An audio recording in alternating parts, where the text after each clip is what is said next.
Okay, Mayor Jones, so just jumping straight in, tell me a little bit about what you did in Austin today with other legislators. Yeah, well, thanks again for having me. Well, as you know, the special session has started, and one of the key focus areas is flood mitigation, flood relief. And obviously here in San Antonio, we know we've got some immediate needs when it comes to that. And so really my intent was to reach out to the entire delegation and share, again, our asks for our city, both when it comes to relief for the damage, $21 million worth of damage that our community experienced, both in terms of damage to streets and bridges as well as to damage to drainage. So 21 million, and that really, because we didn't hit the threshold for FEMA relief, that really is going to come out of hide if we don't get some help from the state. And so wanted everybody to make sure we're all rowing same way, same day in that request. I was very thankful as I met with legislators on both sides of the aisle that everybody was willing to carry the water. So very proud of that. I also wanted to highlight the other kind of major infrastructure asks as it relates to flooding. You know, the state's flood plan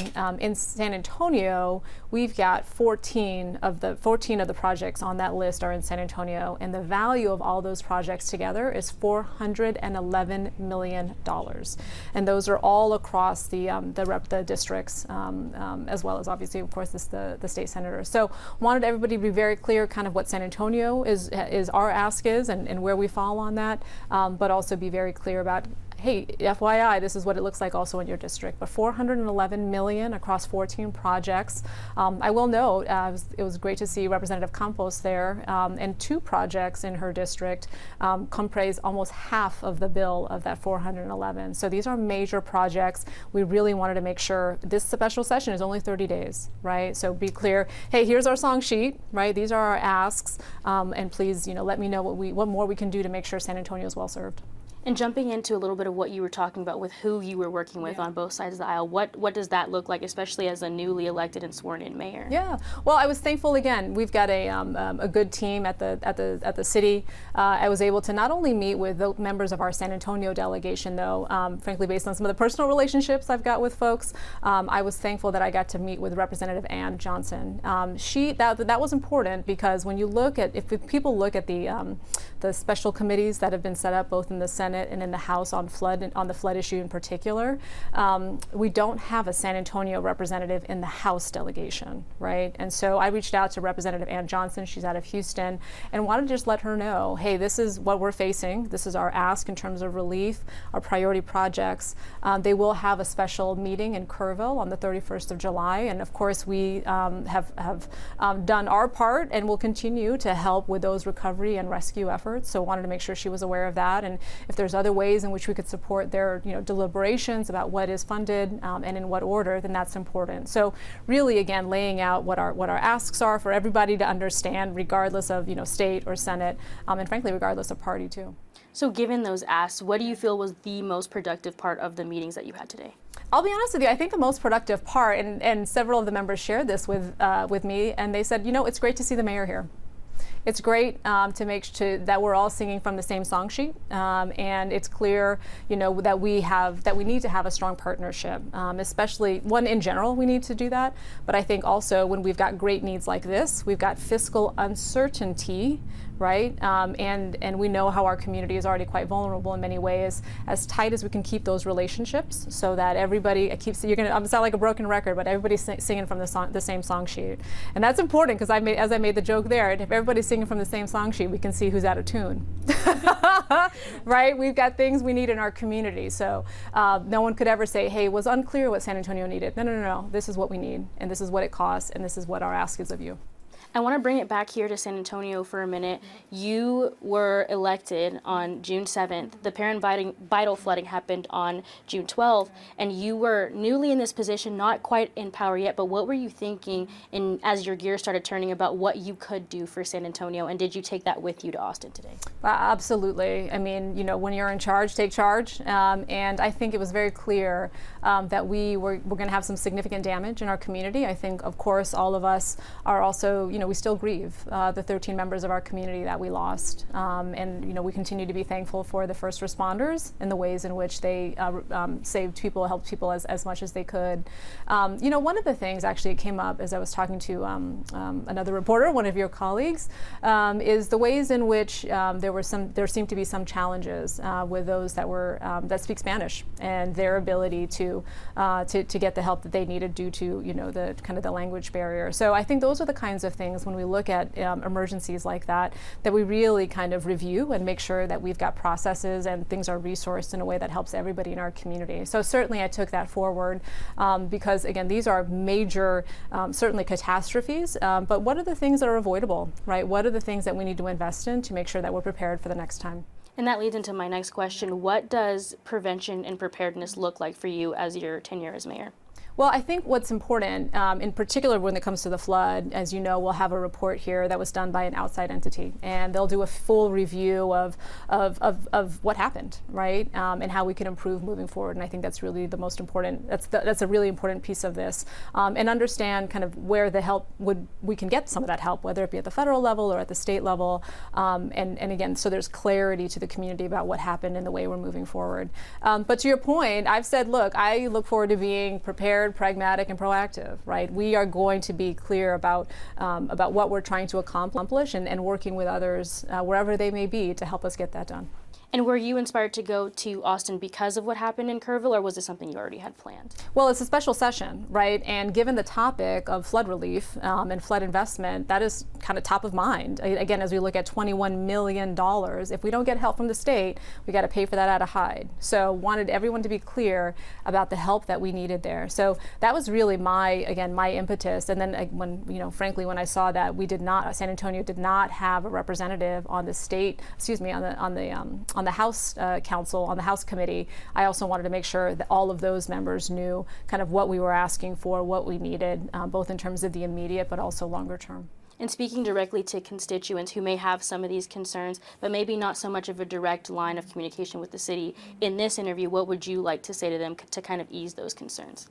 Well, look, I think it's important. We are looking hard at, and frankly, making hard asks. We know that $21 million in this environment is tough, and so we need help from the state. And we also need to make sure that we are making smart investments. We are, getting closer, obviously, to the budget sessions where we're going to look at these investments and making sure that we're doing what we can to keep people safe.